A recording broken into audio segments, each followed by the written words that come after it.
Alhamdulillahilladzi arsala rasulahu bil huda wa dinil haqq liyudhhirahu 'ala dini kullih wa kafa billahi syahida.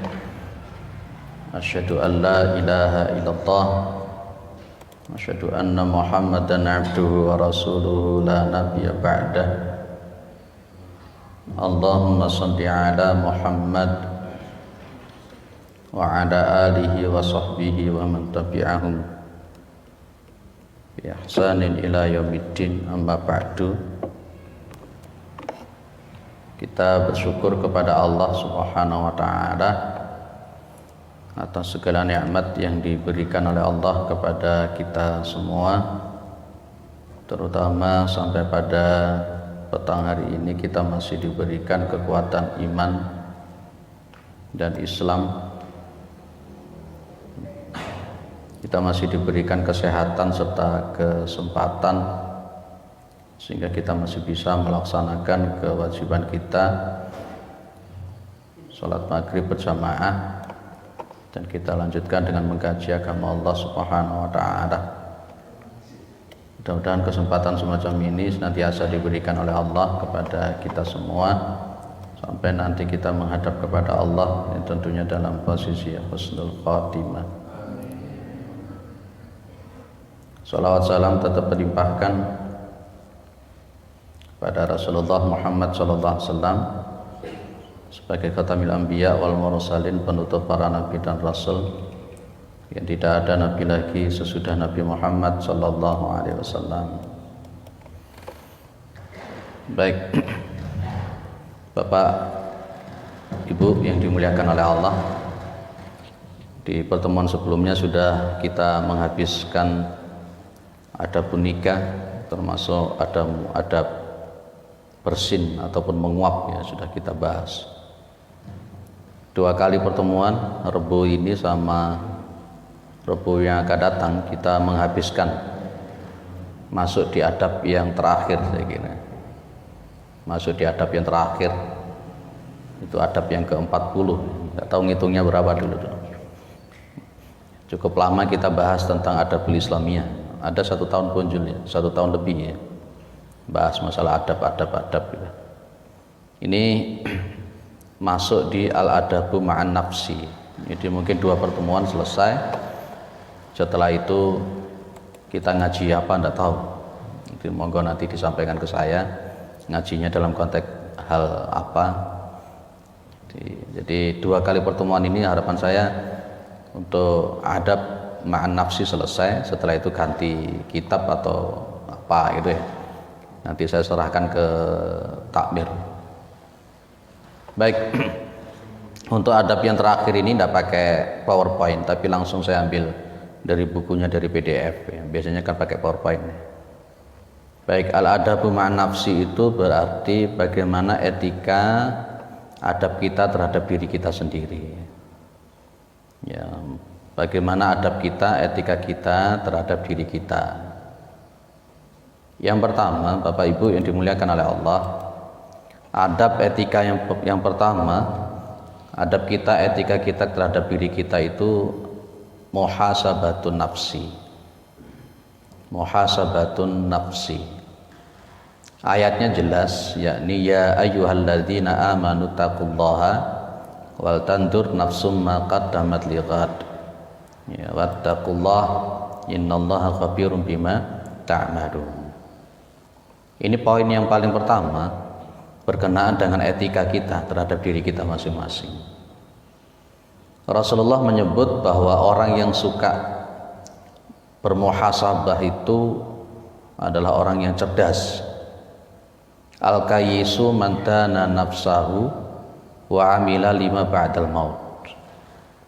Yaitu artinya kalau kita ini semakin bisa mengoreksi diri kita, semakin bisa bermuhasabah, itu berarti kita semakin cerdas. Ada al-kayyis, cerdas secara spiritual. Cerdas secara spiritual, kan ada juga orang yang cerdas secara kognitif. Ada juga orang yang cerdas secara emosional. Yang dimaksud oleh Rasulullah itu ya cerdas ketiga-tiganya kalau bisa. Justru orang yang cerdas secara kognitif itu dia juga akan menyadari bahwa dirinya itu banyak kesalahan, maka dia perlu untuk koreksi. Semakin tidak mau mengoreksi dirinya itu berarti semakin bodoh.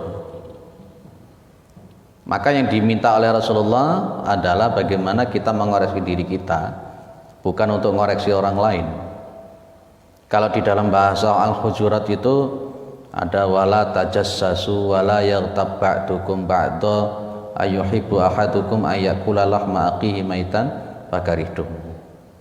Dulu pernah saya sebutkan ada istilah musyaritah, ada istilah muraqabah, ada istilah muhasabah, ada istilah mu'atabah, dan juga ada mu'aqabah. Yaitu lima-limanya ini kan sesuatu yang berkaitan, Wal tandur nafsum ma qaddamat lighad. Jadi al-kayyis, cerdas, mandana nafsahu, orang yang mengoreksi dirinya, kemudian wa amila lima ba'dal maut. Itu muhasabatun nafsi. Saya ulang lagi kasarannya, semakin dia bisa mengoreksi dirinya, bermuhasabah, berarti orang itu semakin cerdas. Kalau orang itu semakin tidak mau mengoreksi dirinya, semakin tidak mau bermuhasabah, maka dia itu semakin bodoh. Kalau istilah Jawa apa muhasabah itu? Jadi ada istilah 10 hal ya, 10 hal itu ada istilah rilo, ada istilah legowo, ada istilah nerimo, ada istilah amuraga, ada istilah santoso, ada istilah rahayu, ada istilah gembira, ada istilah marsudika weruh, ada istilah semedi, dan seterusnya. Itu ada 10. Sekali-kali jenengan itu dikei Jawa. Wong Jawa orang ngerti Jawa ini. Ya. Ada di situ istilah yang nomor 9 itu namanya semedi itu deh. Semedi itu bahasanya itu muhasabah ke dalam dengan tafakurnya itu. Bukan semedi dalam artian duduk silo, ngadep ngulon, merem, tahan nafas, bukan itu semedi. Yang diharapkan semedi itu bagaimana orang itu bermuhasabah kepada dirinya itu. Mengoreksi, yaitu kalau dalam bahasa Al-Quran ya muhasabah, wal tandur nafsum ma qaddamat lighad. Engko dong-dongin jenengan mari ngaji seperti ini kok marono silo jam rong jam, bukan itu. Esensinya bukan itu. Gandengannya ya itu tadi. Gandengannya itu tadi ya mulai dari awal tadi itu rilo, legowo, dan seterusnya itu. Maka kalau di dalam 25 Rasul, di dalam 25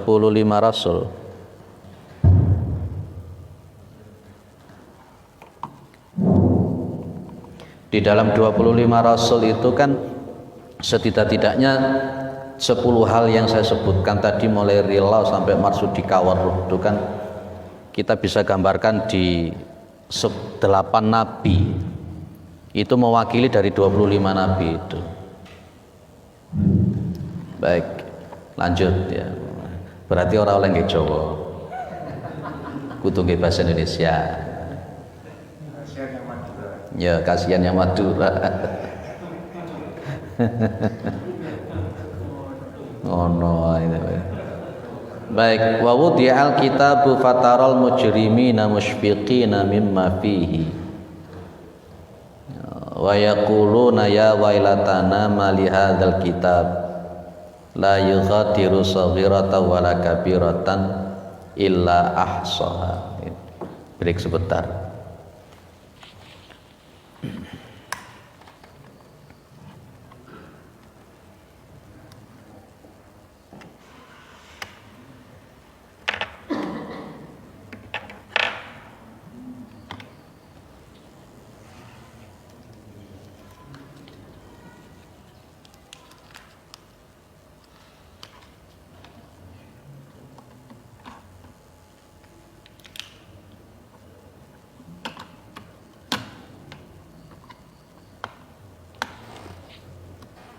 Baik, lanjut. Jadi poin pertama terhadap etika terhadap diri kita itu adalah muhasabatun nafsi. Kita mau untuk mengoreksi diri kita. Al-Kahfi ayat 49 itu diantaranya yang perlu untuk menjadi renungan kita. Karena memang posisinya nanti di yaumul qiyamah itu ada catatan-catatan amal. Menarik di situ ada kalimat wa yaquluna ya wailatana ma li hadzal kitabi la yughadiru shaghiratan wala kabiratan. Ini kan ucapan-ucapan orang-orang yang mursal diantaranya ya.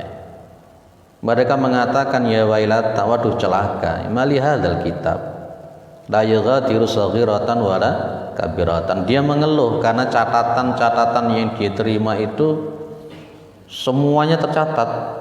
Ya yang kecil, ya yang besar, semuanya tercatat.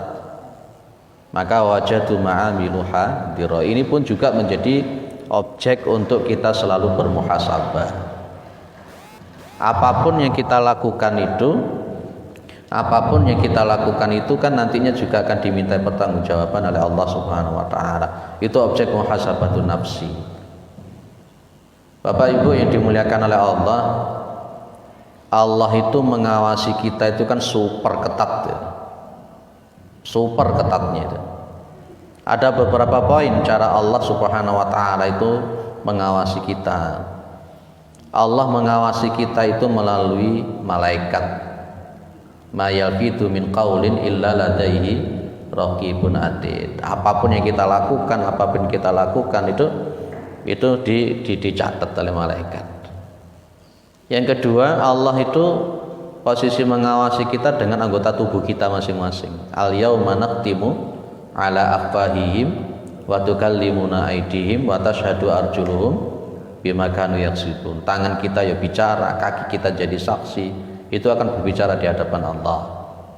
Yang ketiga, Allah itu sendiri adalah As-Sami, Allah itu sendiri adalah Al-Basir, Allah sendiri itu adalah Al-Khabir, Allah itu Al-Muhit, Al-Alim, dan seterusnya. Itu diantara hal cara pengawasan Allah. Maka kita mengawasi diri kita diantara juga dengan muhasabatun nafsi itu. Baik, itu poin pertama. Yang kedua adalah siyamul itsnaini wal khamisi. Ya. Bagaimana kita bisa berpuasa hari Senin, hari Kamis. Hari Senin, hari Kamis. Tu'radu al-a'malu yaumal itsnaini wal khamisi fa uhibbu ayyurada amali wa ana shaimun. Ya, di antara ilat hukum sebab kenapa Rasulullah Muhammad sallallahu alaihi wasallam itu berpuasa hari Senin itu sama hari Kamis ya ini. Jadi tu'radul a'malu, amal-amal itu disetorne, ditampakkan, disetorne ke atas ke Allah Subhanahu wa taala. Maka Nabi bilang, saya suka pas ketika amalan saya itu disetorne, saya itu di dalam posisi berpuasa. Nah, ini nih di antara sebab kenapa Rasulullah Muhammad sallallahu alaihi wasallam berpuasa hari Senin dan Kamis. Loh Pak, ada riwayat yang lain. Rasulullah itu berpuasa hari Senin karena pada waktu itu hari Rasulullah dilahirkan. Ini juga tidak boleh kita gebiah-uyah menjadi dalil untuk merayakan ulang tahun. Begitu. Apalagi kalau merayakan ulang tahun model-model seperti sekarang. Kalau jenengan umpamanya lahir pada hari Selasa, pada hari Selasa itu kemudian jenengan berpuasa. Kalau mengikuti hadis Nabi ya oke-oke saja. Dan tidak ada perayaan-perayaan yang tasyabbuh dengan orang-orang kafir, kan begitu aja. Tapi yang paling penting hadis riwayat At-Tirmidzi ini tampak kalau hari Senin sama Kamis itu amal itu dilaporkan. Maka pas ketika hari Kamis dan Senin itu kita berpuasa, itu Nabi Muhammad SAW. Tapi bukan berarti kemudian di lain hari Senin sama Kamis jenengan melakukan hal-hal yang tidak benar, bukan juga. Karena memang konteksnya nanti itu hubungannya dengan Al-Kahfi 49 tadi. Apapun yang kita lakukan, saya tanya, hati itu termasuk dicatat enggak sama malaikat, dihisab apa enggak hati jenengan itu? Innas sam'a wal basara wal fuada kullu ulaika kana anhu mas'ula. Ya, sesungguhnya pendengaran, sesungguhnya mata, wal fuada, fuada itu kan hati. Kullu ulaika kana anhu mas'ulu, ya mas'ula. Setiap yang namanya tadi itu semuanya ditanyai oleh Allah Subhanahu wa taala. Maka ada istilah maksiat batin sama maksiat dohir. Dosa yang batin itu sebenarnya menurut saya kok lebih berat ya. Amalan batin itu sebenarnya kalau menurut saya kok lebih berat ya. Ya, jenengan melakukan maksiat batin itu lebih cenderung untuk tobat itu susah. Apalagi ketika maksiat batin itu berhubungan dengan masalah kesombongan. Orang lain tidak pernah tahu kalau jenengan melakukan maksiat. Itu akhirnya kan susah untuk membuat kita tobat. Sementara kalau maksiat dohir kadang-kadang masih ada rasa malu di hadapan orang. Aku dosa terus lah. Didelok uang gak penak, gak pantas, akhirnya bisa tobat. Tapi kalau untuk yang batin ini yang susah gitu. Nah, jadi itu muhasabah. Kalau dihubungkan antara poin pertama sama nomor poin 2 dalam tazkiyatun nafas itu kan ada istilah meneng, luwe, melek, uzlah. 4. Ini diantara hal yang perlu kita lakukan supaya bisa mengena pada posisi nomor 1, nomor 2. Ada istilah meneng. Meneng itu diem, gak kakean ngomong. Yang kedua itu luwe. Luwe itu ya poin 2 itu puasa Senin sama hari Kamis, atau mungkin puasa Daud atau puasa yang lain.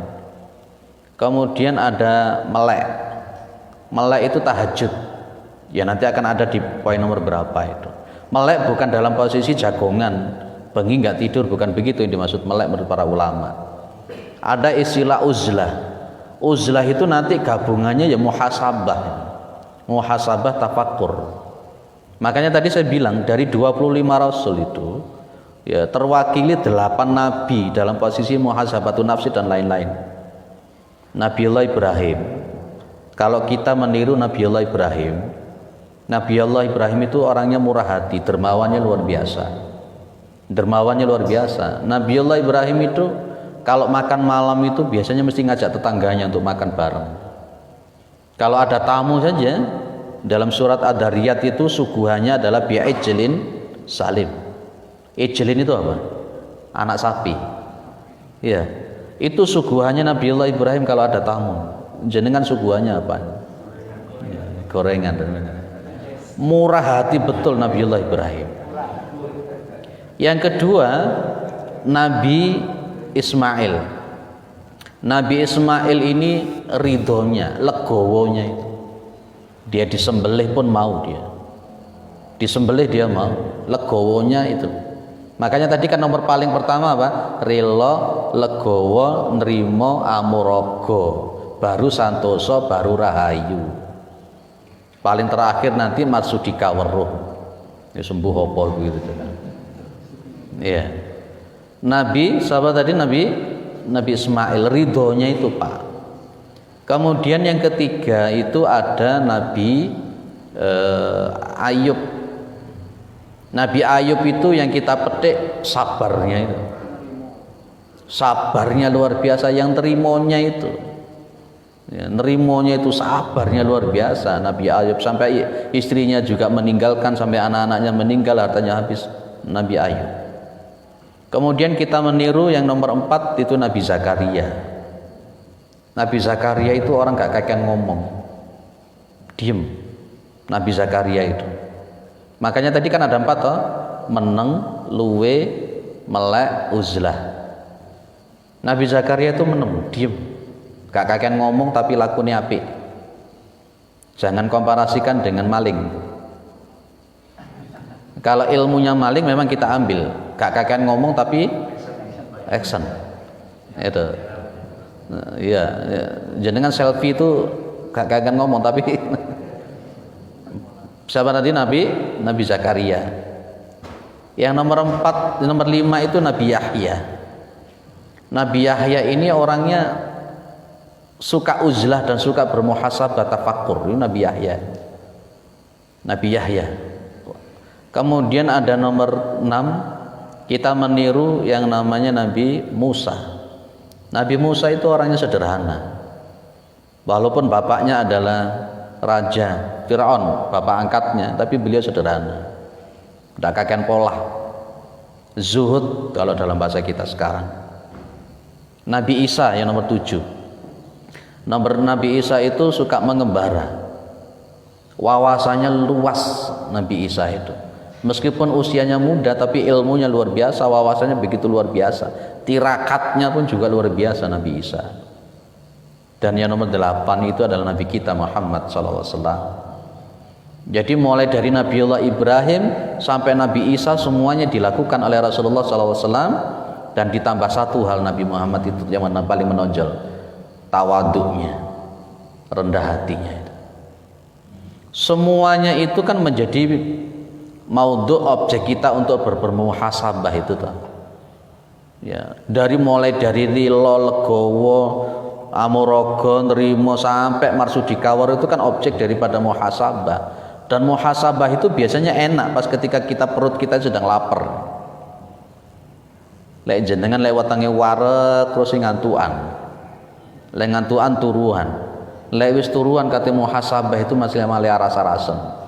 Saya dipikir mek mangan tok. Tapi kalau ketika kita posisinya lapar, ini lapar luwe. Dan memang kalau kita amati dulu pernah saya sampaikan 5 obat hati itu diantaranya kudu weteng ingkang luwe. Itu Pak. Kita kadangkala untuk poin yang pertama mengoreksi diri kita saja susah, apalagi luwe lapar ini. Ya. Tapi ini yang penting kita lakukan dulu. Yang penting kita lakukan dulu. Kita lakukan dulu. Jadi maka istilah nanti itu ada topo ing rame. Pernah dengar kata-kata topo ing rame? Apa topo? Topo itu semacam semedi. Semedi secara bahasa Indonesia itu muhasabatun nafsi, uzlah, tafakkur untuk diri kita untuk diperbaiki. Kalau topo ing rame, meskipun kita itu posisinya bersama masyarakat, bermuamalah dengan masyarakat, tapi tetap mawas diri. Itu ada bahasa eling lan waspada. Iku dudu omongane Semar, bukan. Ada istilah eling lan waspada itu yaitu. Itu kan sebenarnya bahasa-bahasa Jawa yang digunakan oleh Sunan Kalijogo untuk berdakwah pada waktu itu. Karena Hindu, Buddha 100%. Bagaimana cara untuk memasukkan tazkiyatun nafas melalui ayat-ayat Al-Quran, maka mereka dipakai bahasa Jawa sehingga masuk. Itu ya. Ali bengkong ya orang paham mereka itu. Akhirnya diberi itu istilah amuraga, diistilah pakai rahayu, santoso. Ada orang namanya santoso di sini. Santoso itu dalam posisinya urip iku kudu dalani siratal mustaqim terus. Itu namanya santoso itu. Lek duwe bojo jenenge rahayu. Rahayu itu bagaimana kita selalu berhusnudzon, berpikir positif dan juga meminta mengharap orang-orang lain itu tetap dalam posisi baik. Itu rahayu. Makanya rahayu sama santoso. Loh itu kan gambaran-gambaran. Itu istilah husnudzon namanya. Nah, clear ya. Wis gak apa-apa titik-titik tak kaya ngono ben anu. Kaya wong dalang malian ya. Baik, jadi muhasabah yang pertama muhasabatun nafsi, kemudian yang kedua siyamul itsnain wal khamis, berpuasa. Yes. Tadi 4, jenengan yang ingat-ingat 4. Meneng, luwe, melek, uzlah, tafakur. Uzlah itu gandengannya ya tafakur. Kalau kemarin sudah kita bahas namanya khalwat. Khalwat itu menyendiri, jenengan itu bersamanya dengan Allah, jenengan bermuhasabah, mikir. Khalwat itu gandengannya papat itu. Ojo kakean turu lah, ojo kakean turu. Ojo kakean warek. Dan juga ojo kakean ngomong. Itu. Kita sama Nabi memang bedanya sedikit. Kita sama Nabi memang bedanya sedikit. Nabi Muhammad itu sedikit makannya. Kalau kita itu sedikit-sedikit makan, sedikit-sedikit makan. Kanjeng Nabi itu sedikit bicaranya Pak, Nabi itu. Tapi kalau kita itu sedikit-sedikit bicara, sedikit-sedikit bicara. Nabi Muhammad itu sedikit tidurnya. Kalau kita ini sedikit-sedikit tidur, sedikit-sedikit tidur. Wong ngaji kadang iso turu itu lho.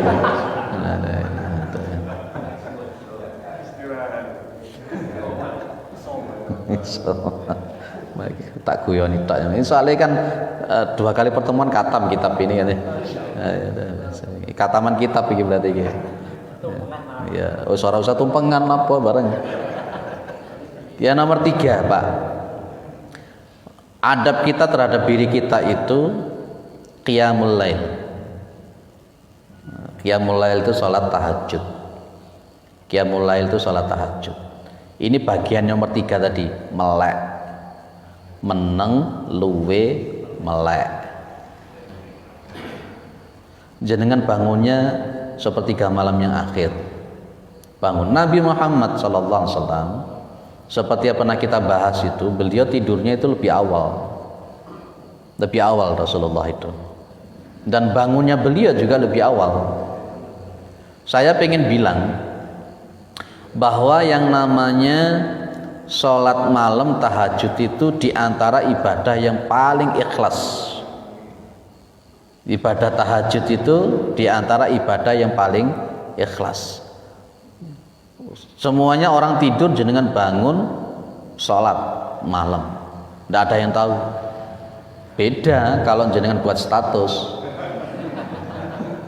Lah orang sekarang ini kan repot toh. Kate sholat tahajud itu neng grup ngomong ayo bangun tahajud. Lah padha turu kabeh. Kan ya lucu membangunkan lewat grup gitu ya. Iki niatnya membangunkan apa niatnya untuk memberitahu kalau dianya tahajud? Kan ya lucu. Ayo tangi-tangi sudah jam 3 loh. Apa ndak mikir kira-kira? Lah wong lah sik turu kabeh to. Nah, itu jadi ini termasuk ibadah yang paling ikhlas. Tidak ada yang tahu jenengan bangun kemudian sholat. Nabi Muhammad SAW itu selalu melek yang model begini ini luar biasa Pak. Melek ini. Orang dulu itu meleknya kuat. Orang dulu itu juga luwenya kuat. Cuman kadang-kala sampai kebablasan. Ada istilah ngebleng, ada istilah pati geni dan kebablasan.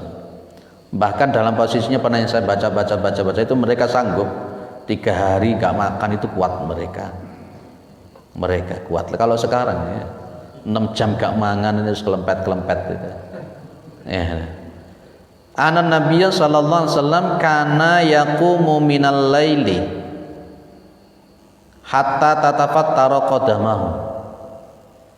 Ibu Aisyah mengatakan sesungguhnya Nabi Muhammad sallallahu alaihi wasallam kana yaqumu minal laili, salat pada waktu malam hari sampai hatta tatafattara qadamahu, sampai apa? Bengkak. Sampai bengkak. Apanya yang bengkak? Qadamahu, kedua kaki beliau bengkak. Itu beliau cara sholatnya sampai seperti itu. Bengkaknya itu ya bukan karena apa-apa, tapi karena saking lamanya berdiri itu beliau. Riwayat Hudzaifah ibnu Al-Yamani itu beliau itu 1 rakaat bisa menghabiskan ya Al-Baqarah, An-Nisa, Ali Imran dalam 1 rakaat. Itu Nabi loh Pak. Maka di sini saya bilang sama orang-orang itu bahwa tazkiyatun nafas atau katakanlah namanya tasawuf lah bahasa kita itu. Ada orang menyebut tasawuf. Namanya tasawuf itu bukan meninggalkan syariat.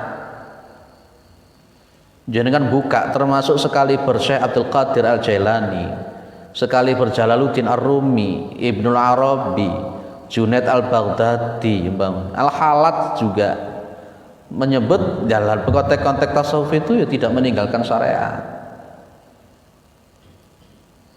Ada orang wis aku mlebu hakikat, aku mlebu makrifat, wis aku ora salat, keliru. Orang yang paling hakikat itu ya Rasulullah, orang yang paling makrifat itu ya Rasulullah, orang yang dijamin masuk surga itu ya Rasulullah, Orang yang pernah bertemu dengan Allah itu ya Rasulullah. Orang yang paling paham agama ya Rasulullah. Dijamin masuk surga Rasulullah. Dosa-dosanya yang lalu dan yang akan datang dimaksum. Tapi beliau sholatnya sampai kakinya bengkak semacam ini. Lah ini ada orang yang sok-sokan sudah mengaku makrifat hakikat baru nggak sholat. Mereka memahami sholat itu mungkin berbeda dengan kita, tapi sebenarnya tidak seperti itu. Gini Pak, sedikit bahasa Jawa meneh. Dalam tasawuf falsafi, tidak apa-apa ya saya bicara tasawuf ya. Ustadz Firanda sendiri pun juga bilang sama kita, jangan buru-buru menyebut semua tasawuf itu sesat. Kalau tasawuf itu diartikan sebagai tazkiyatun nafas, membersihkan hati, kalau tasawuf model begitu sah-sah saja kita bicara seperti itu. Ada istilah sembah rogo, ada istilah sembah cipta, dan ada istilah sembah rasa. Dalam tasawuf falsafi terutama yang dikenalkan oleh Syekh Siti Jenar itu kan 3 itu. Dan makanya memang Syekh Siti Jenar itu sering mengkritik para kiai, para santri pada waktu itu yang hanya menitik beratkan sesuatu yang bersifat lahiriah. Yang akhirnya kemudian murid-muridnya yang salah paham seolah-olah beliau itu mengingkari syariat. Padahal tidak begitu sebenarnya ya. Jadi kalau yang namanya sembah rogo itu kan orang itu ketika sholat, yang sholat itu kan cuma fisiknya, wadaknya saja, hati, roh, jiwa, pikiran tidak ikut sholat. Itu berarti dia masih melanggar Al-Maun ayat 4 sampai ayat 6. Fawailun lil musallin alladzina hum an sholatihim sahun. Sahun itu maknanya banyak. Ya mungkin diantaranya tidak fokus, tidak hudurul qalbi, mungkin juga gelambiar tidak karu-karuan. Kadangkala sholat itu sering sekali tidak mengerti sudah berapa rakaat, balak-balik sujud sahwi ya. Balak-balik sujud sahwi ya sholat itu. Kemudian alladzina hum yuraun, dan orang-orang yang melakukan riya itu berarti niatnya sudah tidak lurus. Lah itu baru sembah rogo. Itu berarti yang sholat itu cuma fisiknya saja. Ada yang kedua namanya sembah cipta Bapak.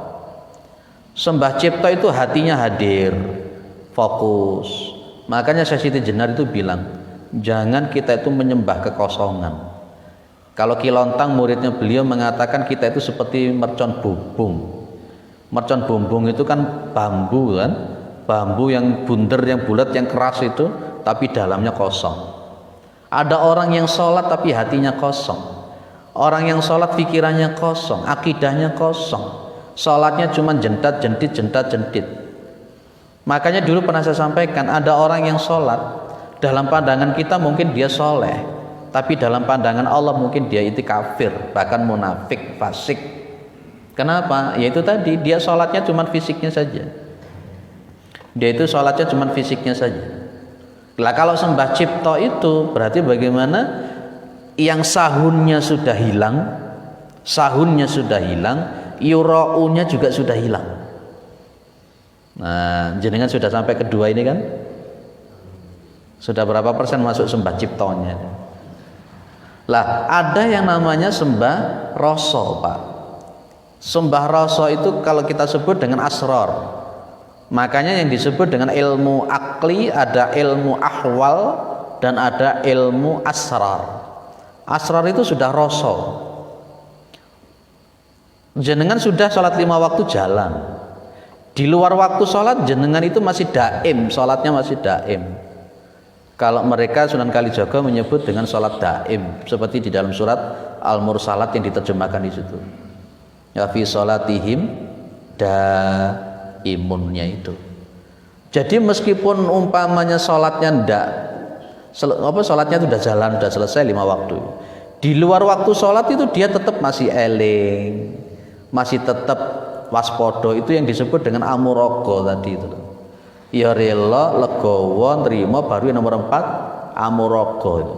Meskipun dia posisinya tidak sholat, hatinya tetap eling, hatinya tetap waspada, mawas diri sebagainya. Lah ini namanya sembah rasa itu. Saya contohkan begini Pak, jenengan takbir Allahu Akbar. Kalau dalam konteks rogonya berarti ngucap nih Allahu Akbar. Kalau namanya ciptonya jenengan paham. Kalau ciptonya, sembah ciptonya jenengan paham. Sing agung itu cuman Gusti Allah, sing gumedhe cuman Gusti Allah, yang berak sombong itu cuman Gusti Allah. Itu ciptonya namanya. Kalau orang menyebut namanya ma'rifatnya. Lah pas ketika yang namanya rasonya itu jenengan di luar sholat itu sombong-sombongnya wis diilang nih, takabur-takaburnya wis diilang nih. Lah ini namanya rasa namanya. Kalau orang menyebut hakikatnya di situ. Maka di dalam Al-Quran sembah rasa itu isyaratnya dari innas sholata tanha anil fahsya'i wal munkar itu tadi.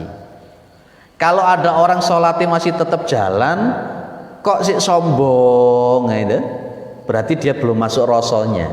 Dia baru masuk apanya tadi? Masih masuk rogonya. Mungkin dia ciptonya saja belum masuk. Loh, itu loh yang dimaksud itu. Nah, Bapak Ibu yang dimuliakan oleh Allah Subhanahu wa taala, Kanjeng Nabi itu salatnya sik ngono kuwi, Pak. Salatnya Nabi itu sudah level sampai 3 itu Nabi. Level rogonya, sembah rogonya Nabi, kakinya sampai bengkak. Kayak seperti jamaah bikin sini kan, sikile sabu kabeh kan begini. Lah, jenengan sampai mana? Sampai rasa atau mana? Maka jangan heran ono wong salate gethu ning masjid akhlake gak berubah. Lambene masih tetap gak berubah, berarti dia itu masih level 1. Sing salat iku mek awake tok. Nah, itulah yang difikirkan, itu yang dikritisi oleh yang namanya Syekh Siti Jenar itu. Apalagi nanti kalau kita bicara tentang syahadat, ada namanya syahadat ruh. Syahadat ruh. Ini contohnya begini kan ya. Murid-muridnya Sunan Kalijogo, bolehlah kita cerita semacam itu kan ya. Ini kan bukan dari film, bukan. Kalau untuk yang di film itu banyak yang dibelokkan, cerita-cerita itu tidak karu-karuan. Ya, dari serat-serat kayak seperti Suluk Linglung dan sebagainya itu yang ditemukan tahun 1993. Saya meyakini sampai hari ini bahwa para wali itu ada ya. Berbagai macam serat yang ditemukan itu. Untuk diajari 2 kalimat syahadat. Santri-santri yang lain mengucapkan 2 kalimat syahadat, fasih bahasa Arab. Ada namanya murid satu namanya Syekh Jangkum, dhuwur orangnya tinggi, orang Jawa asli, medok Jawa ini.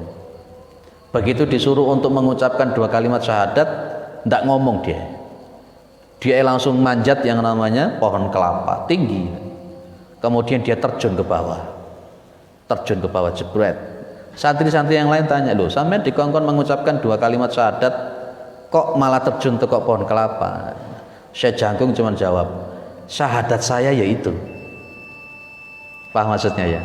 Syahadat saya itu yaitu saya yakin, hakul yakin ada Allah, meskipun saya terjun dari atas, kalau Allah tidak berkehendak mati ya tidak mati. Wah ning ndak lakoni ngono. Selama ini syahadat kita cuman ini, tapi meskipun syahadatnya melaku ya si nyolongan, si korupsian, itu berarti bukan sampai syahadat roh. Nanti kita lanjut tanya jawab, monggo.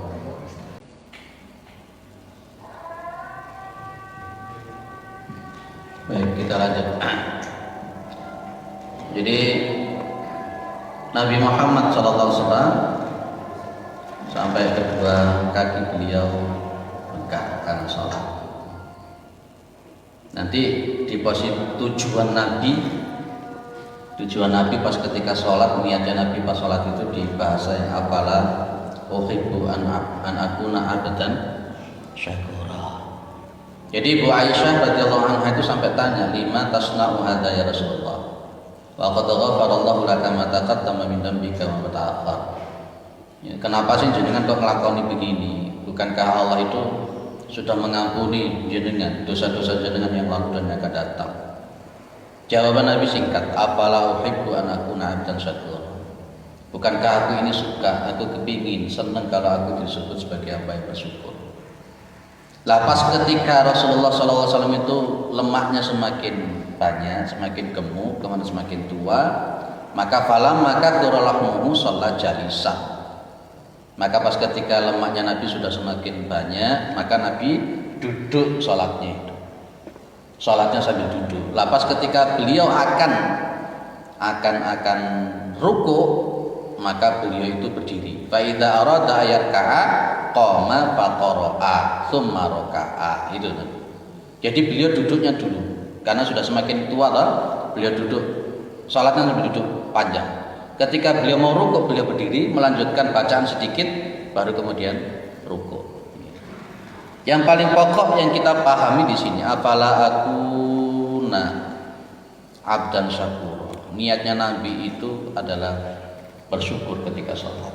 Nanti ada 3 keikhlasan kalau dikembangkan, itu ada ikhlasul awam, kemudian ada ikhlasul muhibbin, dan ada ikhlasul muqarrabin. Gitu. Kalau untuk ikhlasul muhibbin ini mungkin mudah-mudahan kita bisa. Jadi kita itu sholat itu sudah berpikir apa-apa, sudah berpikir duniawi, sudah berpikir apa. Yang kita pikirkan karena kita cinta kepada Allah dan bersyukur kepada Allah. Itu yang diajarkan oleh Rasulullah Muhammad SAW. Bukan berarti kita tidak boleh minta surga. Nanti insya Allah minggu depan kita lanjut dalam posisi seperti itu. Mungkin ada yang didiskusikan dulu. Karena berarti paham kabeh. Ada 4 tadi ya. Yang paling penting meneng,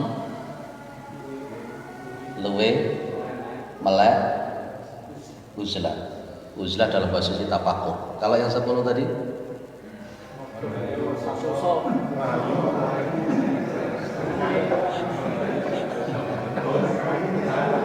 Sindiling merah yuda. Sindiling merah yuda. Jadi poin sudah 3 yang kita bahas. Yang pertama muhasabah, yang kedua puasa Senin Kamis, kemudian yang ketiga tahajud. Dan kita tiru Rasulullah, kalau kita bertahajud itu niatnya karena bersyukur kepada Allah Subhanahu wa taala. Saya kira cukup ya. Jadi minggu depan kita habiskan sampai nomor berapa?